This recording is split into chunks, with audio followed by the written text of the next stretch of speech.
Great. Okay, well, I'll do that for the next 2 hours, and then that will be the film. So I realise it's a little bit late, and the film is quite relentless. So I'll just go straight into. I've kind of made a few notes because I did. When Anna invited me to the festival and invited me to choose a film, I kind of thought about the one film that I've seen recently that I really didn't understand but really loved. And this was it. It was the film, I would say it's the one that I've laughed at the most in the last 20 years of watching films. And I really wanted to kind of think through why that is. I don't know whether I've got anywhere, but I thought I'd have a stab at it. Again, I apologise. My Macedonian is pretty bad, so it's going to be in English. Yeah, můžu česky, ale jinak nemůžu. Můžeme, ale nemůžeme. So Bruno Dumont has made some very strange films. His early films, he began with The Life of Jesus in 1997 and Humanity in 1999, are both harsh realist films featuring petty criminality and particularly violent rape. And his 2003 take on the American road movie, 29 Palms, is an existentialist nightmare of sex, death, and utter boredom. It's really one of the most unpleasant films I've ever seen. So if you want the opposite of Slack Bay, then 29 Palms is it. Many of his films focus on the extraordinary abuse of women, both fictional, as in the film Or Satan, Outside Satan in 2011, and biographical, such as his very touching biography, Camille Claudel, 1915, from 2013, which picks up the story of the sculptor Camille Claudel after the end of her affair with Auguste Rodin, when she was committed to an insane asylum for the last 30 years of her life, from 1913 to 1943. And Dumont in Camille Claudel 1915 has Juliette Binoche play Claudel in extreme close-ups. It's quite an extraordinary film as well. Now these films are all characterized by a close, unflinching camera that seems to observe the often traumatic events with a detached disinterest. Then something happened to Dumont, and I don't know what it was, and he makes a farcical television series about an autistic detective. The series is called Petite Cancan, set in the same area in the north of France that most of his films are set in, the Pas-de-Calais. Which then, after this television series, this leads us to Slack Bay in 2016, or Bay, as I think we have to say. In these works, the cruel camera of his previous work becomes something else. It's just as non-judgmental, but what it sees is not brutal violence, although there is violence here, but it is now slapstick more than anything else. But what the camera looks at is brutal stupidity and incompetence. However, Slack Bay seems to have a massive affection for these idiots, and we would be hard-pressed to call this film a social critique or even a social satire. The film, the question that I asked myself when I see it again now and when I saw it first is, what am I actually laughing at? The film is ridiculous, and its cannibal subplot and its incest subplot as well is ludicrous and played for laughs rather than for revulsion. I suppose we could try and read the film as cannibalism, as capitalism or something, but that doesn't seem right. The acting is so over the top that it seems as if we ought to be annoyed by it rather than amused. And I realize that some people have been annoyed by this film far more than I have been amused by it. So it'd be interesting to see what you thought. What is Juliette Binoche doing, wasting her talents in such tripe? Are we supposed to believe in this weird mix of magical surrealism, fall-about comedy, unbelievable dialogue, grand guignol violence, and sentimental affection? Is this world supposed to be real? Are we supposed to take this film seriously as a comedy? Is it badly made, or is it made very carefully to look as if it is badly made? Is the acting terrible, or are the actors supremely skilled at looking as if they are awful actors? What, as the youth might say, am I looking at? Bruno Dumont is a failed film student. He tried to get into the famous Paris Cinema School, IDEC, in the late 1970s, and he didn't. When he didn't make it, he settled for studying philosophy at the University of Lille. Then he took to teaching philosophy to high school students before finally making advertising films and then into features. In a recent interview, he explained, "It's philosophy rather than cinema, and the questions surrounding philosophy, touching on the mystic, on religion, which pushed me to make films. It became an extraordinary tool, allowing me to look beyond the visible to explore something that reason can't." Now, he says this after he's made Slack Bay. This is a year later after Slack Bay. And of course, the tone of his interview is very serious. Allowing me to look beyond the visible to explore something that reason can't. Now that's a good way of describing Slack Bay, although Slack Bay is not as serious as this sounds. So his interest in the mystic and the religious, this is quite obvious in his more religious films, such as Hadowitch from 2009, in which a nun struggles with her faith. And of course there is lots of religion in Slack Bay, and there is something about Slack Bay that also seems to move into an area beyond reason. Now we could of course think about the film in more detail in terms of the surprisingly extensive discussions of comedy and humor in philosophy. One thing that philosophers like to do is destroy the joke and try and think about what humor is. And if you're interested in following this on, I would recommend Simon Critchley's brilliant summary of the debates in his short book On Humor from 2002.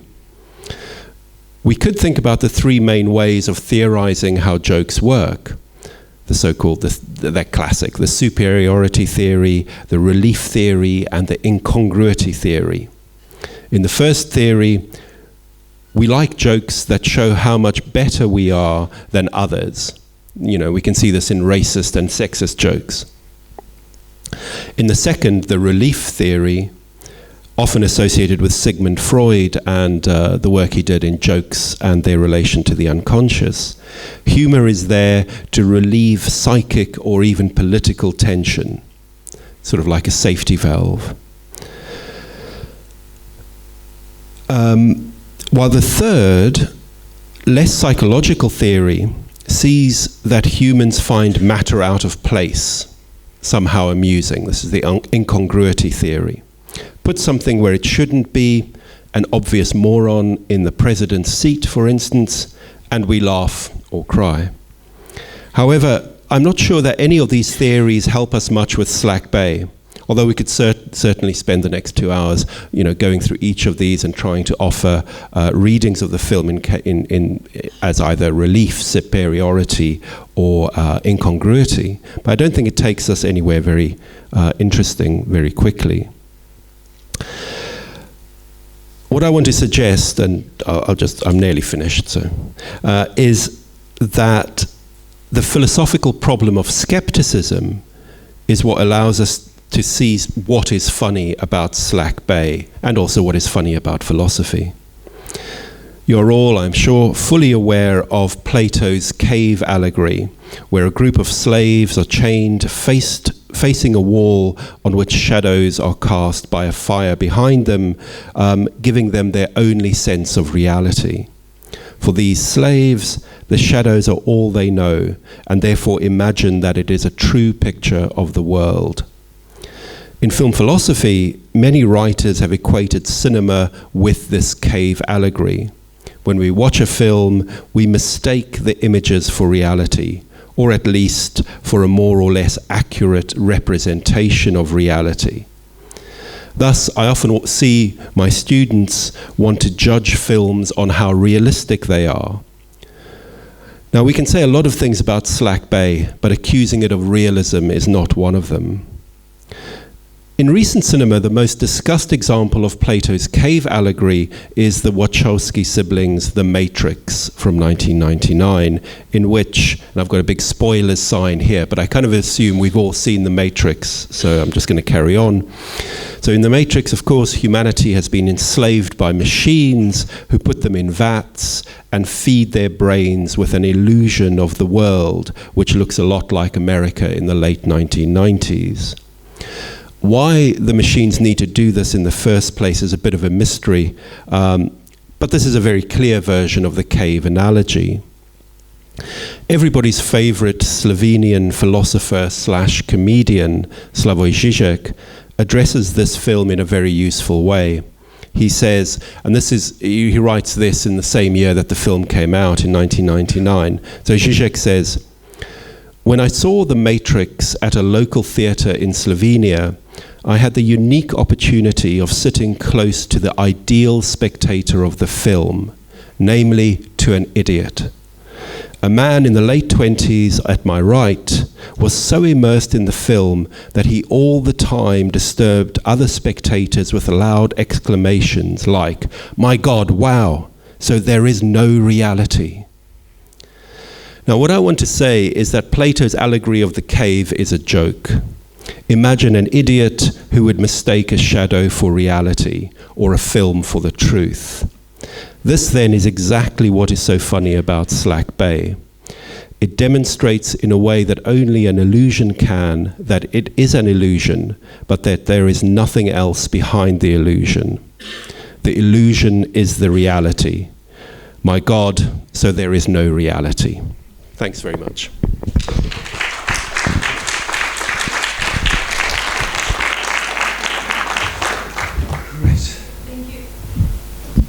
David, thank you very much. If we have questions, ако имате прашања, повелете, може да отвориме дискусија.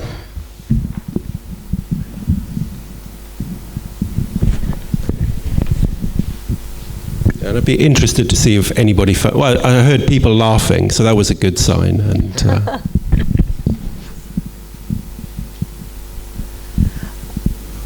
доколку во да повеле? Let's try to break the ice. When I saw the film the first time, I mean, you get it, it's a comedy, but it's so bizarre in a way, like just sharing an impression of how I felt the film. It's not a humor that you could situate in any kind of a cultural context or anything. It's not an English humor, it's not a French humor, it's not a Finnish humor. It's just completely outworldly.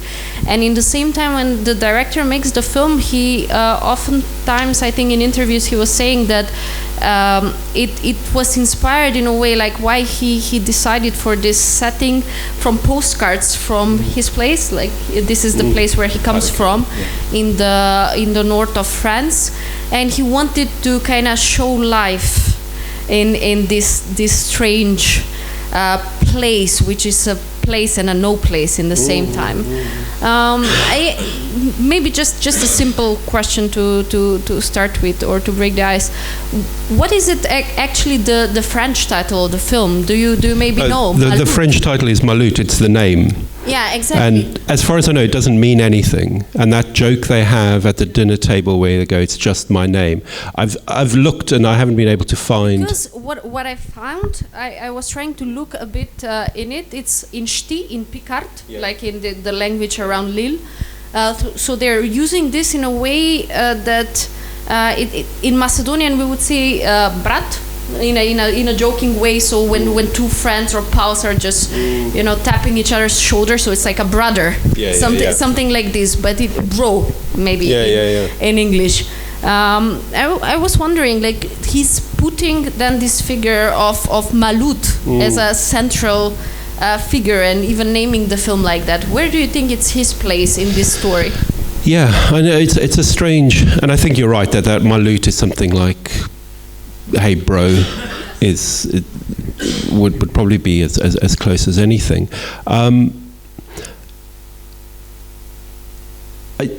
It's strange because if you see his other films are all in this area and they all have this kind of accent that in French cinema the tradition is to make fun of this accent all the time. If you've seen Welcome to the Ch'tis, which is not a great film, but it is one of the most popular French films ever made, and it's set about, it's about somebody from the south coming to the north, and just how he can't understand what anybody's saying. So there is this play on accents throughout, which I kind of wish my French was more attuned, that I could really hear what they're doing, because they have multiple accents going on. So there's that. Watching it again and watching it here in Macedonia, I was really reminded of its Tintin overtones, the Thompson brothers there, the Laurel and Hardy is there, that those seaside postcards are there as well, these kind of kitsch images, both of sexy fun at the seaside and then these kind of pseudo-sublime images of the beach. He seems to be throwing everything in there. And there's something about, I think, one of the things that I do find interesting about the film is that it is long. And I think it has to be longer than it needs to be. Like a lot of the jokes just go on after they've stopped being funny quite a long time ago. The number of pratfalls, the thing with the trumpet. It's like, okay, we get it. Move on. And the film just refuses to move on. So there's something about temporality stopping us from getting the joke all the time. And I think more than, what I was trying to do in my introduction is to say that this is a world that we don't have access to, that we can't understand, that we're constantly, suddenly she's flying, suddenly he's a balloon. What are we doing? What kind of world are we in? I don't think we ever learn the rules of this world. And I think that is really where the humor in the film lies in some way, where we don't quite know what is going on. I don't think that answers your question, but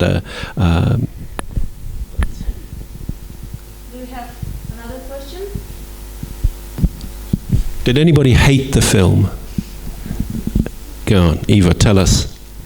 Do you really want to hear? Yes, absolutely. This song. Yes, now? Yeah. Yes? I don't know, at some point in my life, somebody told me this anecdote about Tarkovsky. It on some big press conference on Canon, I don't remember exactly where. Some journalist asked him, Mr. Tarkovsky, in your movie you have this feather falling in the shot. Do you want to symbolize with that life and the fragility of life and I don't know what else? And Tarkovsky just answered, no, it's very nice when a feather falls into a shot. So coming from this and knowing that Bruno Dumont is probably very smart guy, he finished philosophy after all, and probably because watching some of his movies, I think he's very arrogant guy, he's French after all. So taking everything this into account, I like to take in possibility of Bruno Dumont wanting to make the stupidest movie ever, everything, the stupidest that come on your mind, and give it to the public and see the reaction of the public. Will they figure it out, or they will keep on searching for the meaning in that feather falling? So I would just want to take that into account. Yeah. No, I think you're right. I mean, there is a kind of a blank stupidity to the film. The acting, particularly, it's, I've never seen Juliette Binoche do something so crazy and just relentlessly over and over again, and just getting crazier and crazier. By the end, when she's got the bandage on, it's a complete farce. And I think what interested me is that it is exactly that. Is this meant to be funny, or is this a joke at our expense? Going, look what you idiots will come and watch anything. Yeah. But at the same time, yeah, I think he manages. I think the film manages to walk that edge, at least for me. Although for me, I laugh non-stop the whole way through the film. So I am the perfect idiot, basically. I'm also the perfect idiot. Yeah. I think there's another question. Yes. Okay. I wanted to ask you about your thoughts about this. Many times parodies themselves are exaggerating something that we find funny in the reality, and they're making it more potent, and then we are laughing about that. And in this situation, he is doing like something like meta parody. He is taking it to the grand exaggerating scale when it becomes creepy. It's not funny anymore because it's so much exaggerated. It becomes like scary and creepy, and we see the humor and the comedy ruining, deconstructing himself in some kind of bizarre way. And he's doing it on purpose. He's doing it, he's out of the scale just to show something about that meta thinking about comedy. What are your thoughts about that perspective? Yeah, I think that's absolutely right. I think he does. It's a kind of film that asks us to consider what comedy is, what it is that we find funny. We could think, if we think of those three theories, well, we're cleverer than these people, or I don't know if you get a lot of relief in this one, but lots of incongruity, things out of place, we're unsure of where our place in the world is. If anything, perhaps it's more, we could think of the film as more Rabelaisian in that kind of the world turned upside down, and here there's a world where very little makes sense. Although watching it here, I loved the whole, when they talk about the facade of the building, the Egyptian thing, and I was thinking, this is Skopje, and you've got your,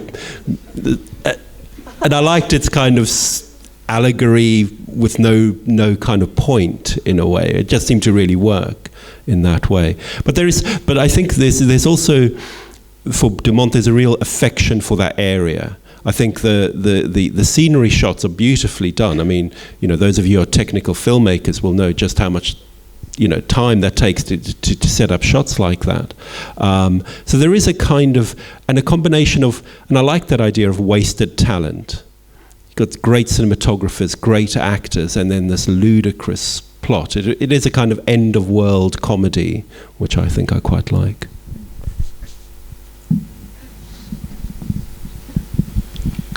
Anna, Poveli? Just catching upon this, do you really think that there is no really sense to it? Because it looks stupid, it looks silly, it looks like completely outlandish, but in the same time, even Dumont, I think he says that. I'm not sure where it's a social commentary or something in the film, but you could really see the stark difference between these poor people that are picking up the oysters, and on the other end, like we have this Typhonium, the Egyptian style, and like this incestuous bourgeois excessive family. And I think that actually by making this as this extreme parody or meta parody, that he actually says something very real about this world. Yeah, possibly. I mean, I think I'd like to resist that. I like the complete unreality of it, and that it is, in some sense, to me, the cannibalism theme, which we could spend a lot of time thinking about. This is the poor having to eat the rich in order to survive, and it's so obvious in a way that it kind of collapses under the weight of its banality, that kind of insight, and the fact that the incest theme, which I'd sort of vaguely forgotten, but the way that it's everybody's incestuous, whether they're poor or rich, and I particularly noticed, and it was great seeing it on the big screen, or torture, of course, depending on your view, but you could really see the colour of the eyes, which were really pointed, and at the end when we see Billy and Loute, and they have the same colour eyes, so there is this kind of huge absolute incest story going on. But again, I'm not sure we could try and make these, perhaps Ivo's point, we could try and interpret the film, but it's almost resisting that. It's sort of saying, yeah, you can try and make some kind of meaning out of this, but you're never going to find that. And I suppose that's the kind of films that I like, have this kind of kernel of indecipherability at their center that we can't account for, I think. Okay. I'm also one of those idiots who like the film. Yeah. I would like to ask you if there are no other questions, or do we have other questions? Okay, so just one question for me. I cannot resist. What do you think? How do you read this film through the eye of queer culture? So that kind of social activism in the film? Yeah. About the sexual identities? Yeah. It's an interesting one because, again, I'm not sure what the film is doing with that. It's clearly up there, and they're almost, is he a boy, is he a girl, is he a girl dressed as a boy, or a girl dressed as a boy, dressed as a boy, dressed as a girl? And what's interesting is the actor who plays Billy, in fact, I forgot to look up her name, or his name again, the actor goes by one name. I think they're called Ralph. And it's very unclear whether that actor, what their gender, how they identify, or however you want to put that. So there's a real kind of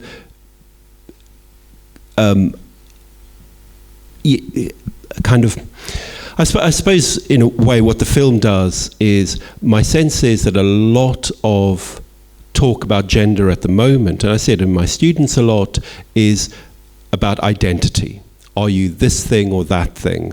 Are you the transgender, or the cis male, or the cis female, or the transgender cis female, or whatever kind of category you want to go? And that kind of search for a category. Whereas what this film, I think, does very cleverly, it never really tells us who Billy is, or how we're supposed to do that. Sort of an absolute queering, if you want, where it becomes almost irrelevant. Yes. What they're... But that's a strong message in a way of gender studies, transgender philosophy. I think it's a strong message. Yeah. Well, that's Bruno. He's all about the strong message. So. Okay. Great. I think it's late, and we've all finished laughing. Thank you very much. Thank you very much. Thank you, David.